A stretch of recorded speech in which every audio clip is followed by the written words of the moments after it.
మీ ఎలాంటి వ్యాపార ప్రకటనలకైనా వెంటనే మా ఛానల్ సంప్రదించండి. నమస్తే. ఈ రోజు మన స్టూడియోలో ప్రముఖ ఆధ్యాత్మికవేత్త జ్యోతిష్య పండితులు మాడుగుల శివప్రసాద్ గారు మనతో ఉన్నారు. గురుగారితో మాట్లాడేద్దాం. నమస్కారం గురుగారు. ఆశీర్వచనం ఉన్నాయండి. గురుగారు, సెప్టెంబర్లో విశేషంగా కుంభరాశి వాళ్ళకి ఏ విధంగా ఫలితాలు ఉండబోతున్నాయి? గ్రహణం కూడా వీళ్ళ రాశిలో జరగబోతుంది. సో గ్రహణం తాలూకు ఇంపాక్ట్ ఎంతవరకు ఉంటుంది? ఎలాంటి జాగ్రత్తలు తీసుకోవాలి? శ్రీ మహాగణాధిపతయ నమః. ఐం మహాసరస్వత్యై నమః. శ్రీ లలితాంబికా దేవియే నమః. కుంభరాశి వారికి ఈ సెప్టెంబర్ మాసం ఎలా ఉండబోతున్నది అంటే మంచి ఫలితాలే ఉన్నాయి. ఒక గ్రహణము అనేటువంటిది మామూలుగా 7వ తారీఖు కుంభరాశిలోనే ఉత్తరాభాద్ర నక్షత్రము, తర్వాత ఈ నక్షత్రాలు శతభిష నక్షత్రము, వీటి నుండి మనం ఆలోచన చేయాల్సినటువంటిది. అది నక్షత్రాలు కలిగినటువంటి వాళ్ళు, రాశి వాళ్ళు మామూలుగా వీళ్ళు కాస్త పరిహారం అనేటువంటిది చేసుకోవాలి ఖచ్చితముగా. మిగతా వాళ్ళు కూడా చేసుకోవాల్సిందే. ఒక రాశిలో వచ్చినంత మాత్రాన ఆ రాశి ఎన్నోదయింది ఏమిటి అనేది కూడా ఉంటుంది కదా. అందువల్ల వీళ్ళు కొంచెము పరిహారం అనేటువంటిది అవసరము చేసుకుంటే వీళ్ళకి ఇంకా బాగుంటుంది. అయితే ఇక్కడ ఏమిటంటే దీని వలన ఏదో చాలా ఇబ్బంది, ఇంకా అయిపోయింది, ఇది చేసుకోకపోతే ఇంకా మీకు లేదు అనేటువంటి భావన ఏమీ లేదు. కానీ ఏదైనా ఒక ఇబ్బంది ఉంది అన్నప్పుడు దాన్ని చేసుకుంటే మంచిది అని చెప్తాం మనం. మేము భయోత్పాతముగా ఇంకా వాళ్ళ జీవితాలు ఇబ్బంది పడిపోతాయి అనేటువంటి పరిస్థితుల్లో చెప్పడం మన అభిమతం కాదు. జీవితంలో ఎన్నో గ్రహణాలు వచ్చినాయి, ఏదో ఒక నక్షత్రంలో వచ్చినాయి, ఏదో ఒక నక్షత్రం వాళ్లకు ఉన్నాయి, ఎన్నో గ్రహణాలు పోయినాయి. దాంట్లో ఇదో గ్రహణం, ఇదో ఇది ఏముంది?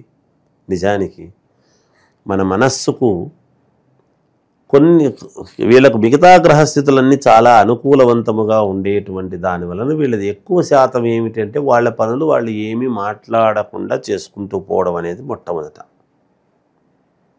అలా చేసుకుంటున్నప్పుడు పై అధికారుల నుండి కానీ, లేదా ఒక చోట పనిచేస్తూ ఉన్నప్పుడు పైన యజమానుల నుండి కానీ, లేదా వీళ్ళే యజమానులుగా ఉంటూ కింది వాళ్లతో పనులు చేయిస్తూ చెందుతూ ఉండేటువంటి వాళ్ళు కూడా ఉంటారు. ఎప్పుడైతే ఏది మాట్లాడకుండా పని మీద శ్రద్ధగా ఎప్పుడైతే చేసుకుంటూ వెళతారో దానికి తగినటువంటి ఫలితము యోగదాయకముగా పొందడానికి అవకాశాలు ఎక్కువ.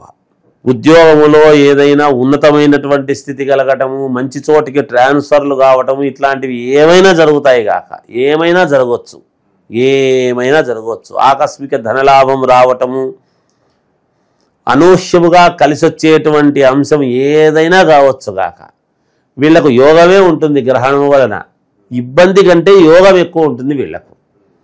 కనుక కుంభరాశి వాళ్లకు ఎటువంటి ఇబ్బంది లేదుగాక లేదు. గ్రహణం అనేటువంటిది అందులో వచ్చినా ఆ గ్రహణ సమయంలో మీకు వాళ్ళ ఇష్టదేవుణ్ణి ఏదైనా మనం స్మరణ చేసుకోవటము, ఏదో చేసుకుంటే మనస్సు నిబ్బరముగా ఉంచుకుంటే, చంద్రగ్రహణము కాబట్టి యోగదాయకముగా ఉంటుంది. భయం అనేటువంటిది మొట్టమొదట మనిషిని సగం తీసేస్తుంది. ఎప్పుడు కూడా సగం ఇబ్బంది పెట్టేది భయమే. ఆ భయపడాల్సినటువంటి అవసరం ఎంతమాత్రము లేదు. ఎందుకు భయం? దేనికి భయం? అవును, గ్రహణం వస్తున్నది, ఏమవుతుంది దానికి? కాకపోతే చూడరాదు, చూడకుంటే అయిపోయింది, తెల్లవారుతుంది, పోతుంది, ఏం పెద్ద సంగతి. మనకు ఆ మేలు జరగాలి, చెందాలి అని అనుకునేటువంటి వాళ్లకు జాగ్రత్తగా ఏదో ఒక పని చేసుకుంటాం. అది నచ్చిన వాళ్ళు చేసుకునేటువంటి వాళ్ళు లక్షణంగా చేసుకుంటారు, ఏం ఇబ్బంది లేదు. కానీ భయపడాల్సిన పని అయితే ఏం లేదు, నేను చెప్పేటువంటి మాట. ఎందుకంటే గ్రహణం ఉంది, ఇంకేమవుతుందో, మన ప్రతిష్టకు భంగం అవుతుందేమో అనేటువంటిది అయితే వీళ్లకు లేదు. దాంట్లోనే ఉండినా ఒక్కొక్కసారి ఏమవుతుంది అంటే దాంట్లోనే ఉండేటువంటి వాళ్లకు నీచత్వము భంగమై రాజయోగం పడుతుంది అనేటువంటి పదవి ఇక్కడ మనం చెప్పాలి. ఈ మాటకు మీకు ఉదాహరణ చెప్తా. ఇప్పుడు చంద్రుడికి రాహువు అడ్డం వస్తున్నాడు, ఇలా అడ్డం వస్తాడు, ఇలా అడ్డం వచ్చేస్తాడు. ఇట్లా అడ్డం వచ్చిన తర్వాత మళ్ళీ పోయిన తర్వాత ఏమవుతుంది? ఆ చంద్రుడే వెలుగునిస్తున్నాడు కదా. ఈ రాశిలో కూడా అంతే. ఆ రాశి వాళ్ళకి ఎప్పుడైతే రాశిలో పడుతుందో అలా పోంగానే అలా చంద్రుడి యొక్క వెలుగు ఎలా అయితే ఉంటుందో ఈ రాశి వాళ్లకు కూడా యోగము కూడా అట్లాగే ఉంటుంది గాక.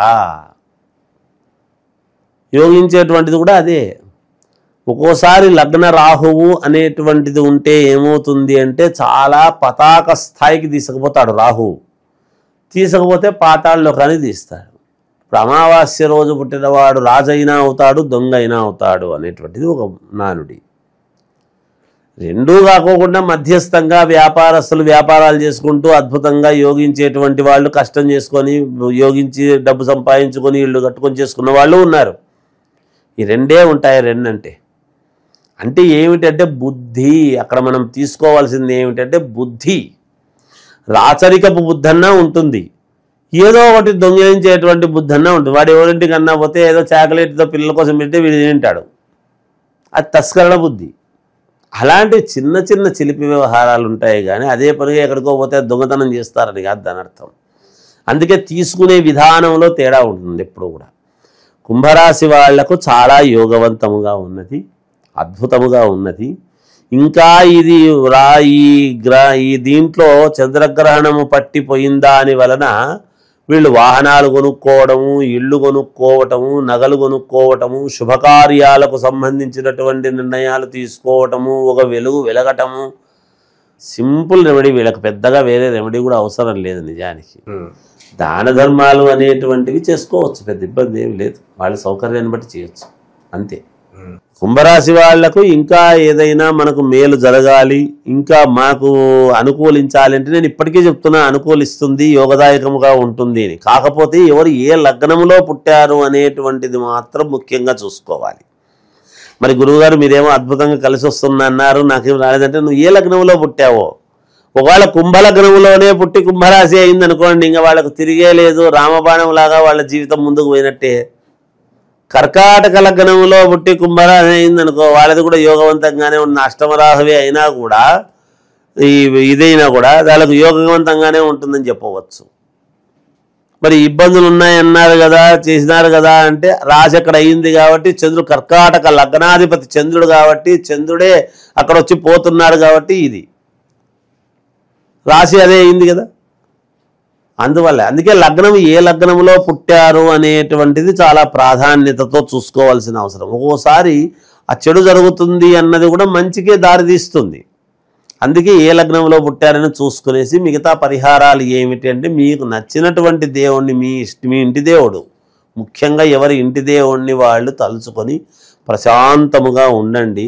పరిహారాలు ఏదో మీకు చేతనైన ఒక కిలో బియ్యము దానం చేయటము, ఒక ముత్యం కొనుక్కొని దానం ఇవ్వటము పంతులు గారికి, ఒక వెండిది పడిగ లాంటిది కొనుక్కొని ఇవ్వటము, ఏదైనా చేస్తే తప్పకుండా మీకు మేలు జరుగుతుంది. ఇంకా అద్భుతమైనటువంటి మేలు జరుగుతుంది.